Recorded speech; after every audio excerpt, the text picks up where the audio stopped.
Sebelum kami masuk ke topik pembahasan lebih lanjut, izinkanlah kami memperkenalkan diri terlebih dahulu.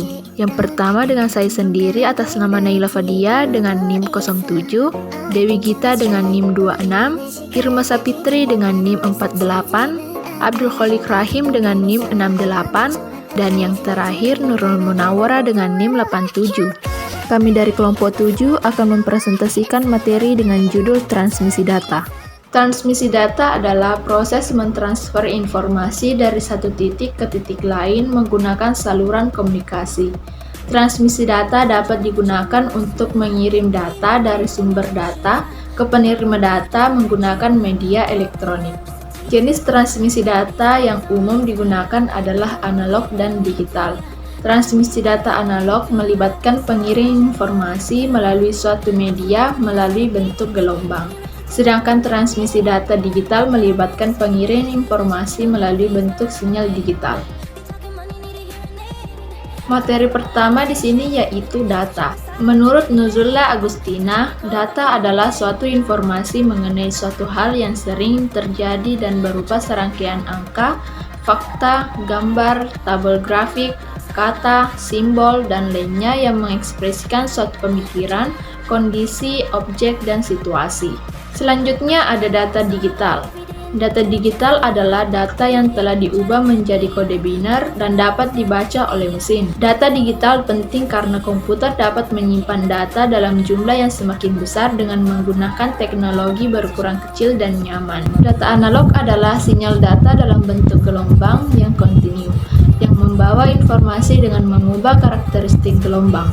Gambar pertama di samping ini menjelaskan bahwa data digital dapat diubah ke sinyal analog dengan memakai modem, modulator, atau demodulator. Gambar kedua menjelaskan data dari analog ke sinyal analog. Contohnya yaitu percakapan melalui telepon. Contoh yang paling dikenal dari digital data adalah teks atau karakter-karakter. Ditunjukkan dalam tabel 1.1, masing-masing karakter dalam kode ini ditunjukkan lewat 7 bit pola khusus.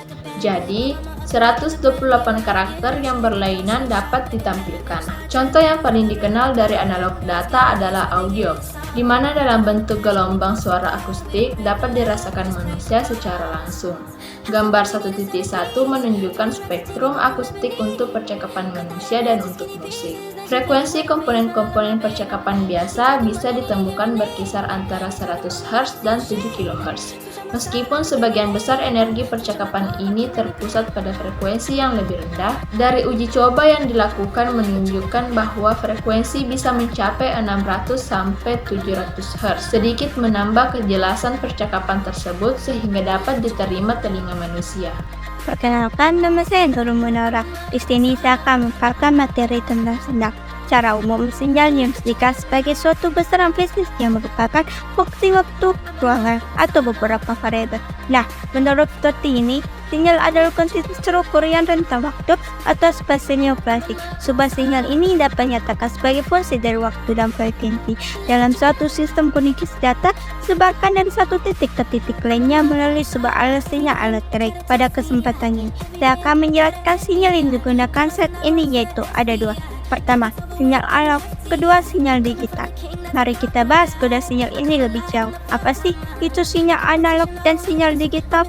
Sinyal analog merupakan aneka ragam gelombang aromatik yang berlangsung terus-menerus disebarkan lewat berbagai macam media tergantung pada spektrumnya.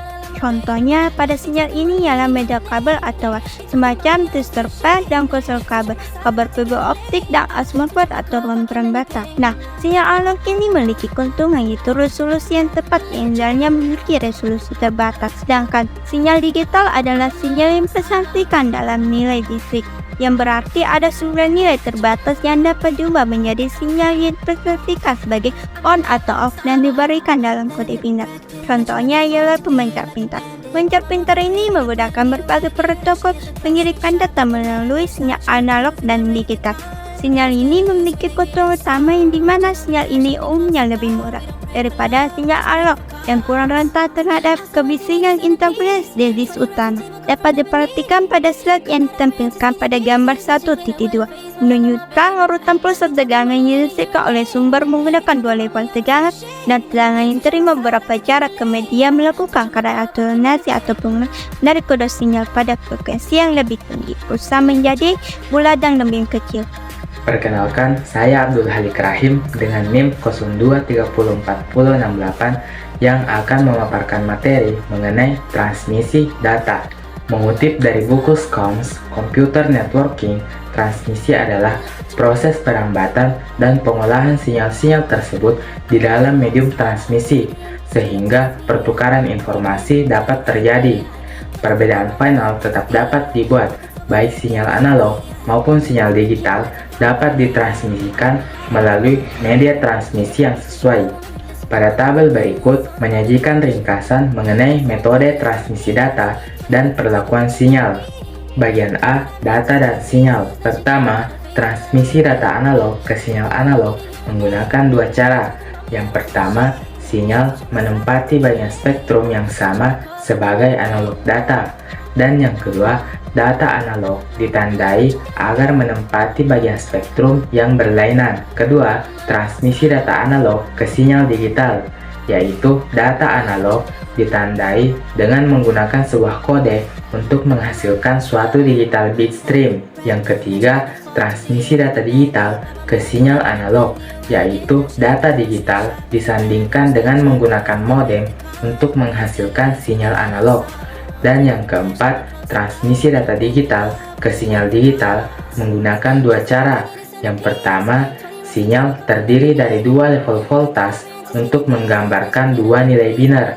Dan yang kedua, kedua data ditandai agar menghasilkan suatu digital sinyal dengan sifat-sifat atau properties yang diinginkan. Bagian B, perlakuan sinyal. Pertama, perlakuan sinyal dari data analog ke sinyal analog, yaitu disebarkan melalui amplifier atau perlakuan yang sama.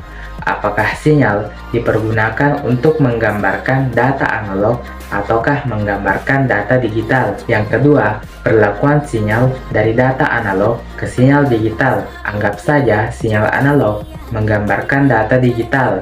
Sinyal disebarkan melalui repeater atau pada masing-masing repeater, yaitu digital data yang diperoleh kembali dari sinyal yang masuk dan digunakan untuk menghasilkan analog sinyal keluaran yang baru. Yang ketiga, perlakuan sinyal dari data digital ke sinyal analog yang tidak dipergunakan.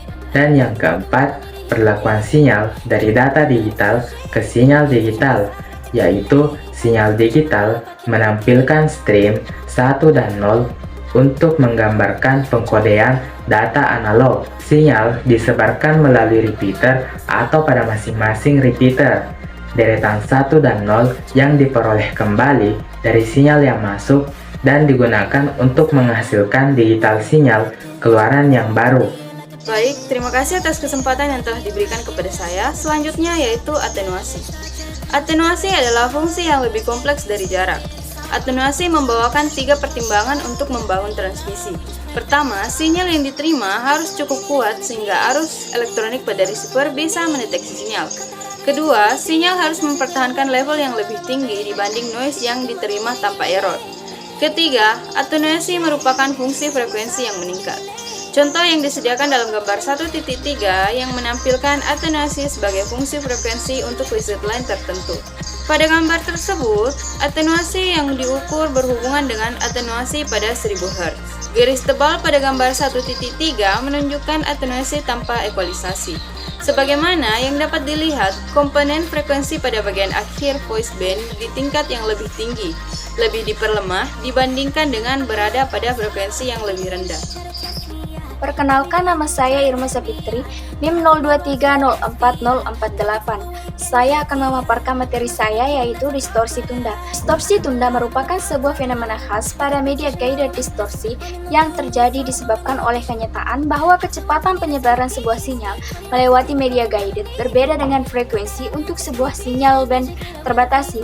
Kecepatannya cenderung sangat tinggi di dekat pusat frekuensi dan turun mengarah pada kedua sisi band sehingga berbagai komponen frekuensi suatu sinyal akan mencapai receiver pada waktu yang berlainan dan mengakibatkan fasenya berubah di antara frekuensi yang berbeda-beda. Efek ini menunjuk pada distorsi tunda akibat sinyal yang diterima mengalami distorsi karena berbagai penundaan yang dialami pada pemilih satu rangkaian bit sedang ditransmisikan dengan menggunakan sinyal analog maupun signal digital. Karena mengalami distorsi tunda, beberapa komponen sinyal dari suatu posisi bit meluap atau spillover ke posisi bit yang lain dan menimbulkan gangguan intersimbol yang merupakan batasan utama terhadap bitrate maksimum sepanjang channel transmisi. Nah, kesimpulan yang dapat diambil dalam materi ini ialah suatu parameter penting dalam suatu transmisi adalah kompetensinya. Saat sudah sinyal menyebar sepanjang media transmisi ini akan ada suatu kerugian atau atenuasi pada kompetensinya yang terjadi kerugian tambahan pada tab dan splitter untuk mengimbangi ampliter yang diselipkan pada beberapa titik agar mendapat tambahan kekuatan sinyal ialah pertama, kerugian, kekurangan, dan level relatif yang biasanya nyatakan dalam desibel karena kekuatan sinyal ini sering merosot secara logaritmik sehingga kerugian yang dengan mudah nyatakan dalam desibel yang juga merupakan satuan logaritmik. Kedua, keuntungan bersih dalam suatu jalur transmisi yang menukik turun dilakukan dengan benar dan pengurangan sederhana. Nah, itulah tadi sedikit materi yang dapat kelompok kami paparkan. Apabila ada kesalahan mohon dimaafkan. Wabillahi taufiq wal hidayah. Wassalamualaikum warahmatullahi wabarakatuh.